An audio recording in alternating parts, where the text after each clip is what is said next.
ਇਹ ਜ਼ਿੰਦਗੀ ਕੰਡਿਆ ਜਈ ਇਹਨੇ ਏਦਾਂ ਹੀ ਰਹਿਣਾ ਏ। ਕਿਸੇ ਸਾਨੂੰ ਸਮਝਣ ਦਾ ਨਹੀਂ ਜੋਖਮ ਲੈਣਾ ਏ।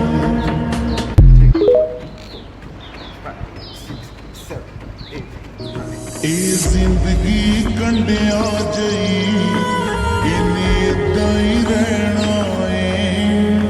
ਕਿਸੇ ਸਾਨੂੰ ਸਮਝਣ ਦਾ ਨਹੀਂ ਜੋਖਮ ਲੈਣਾ ਏ।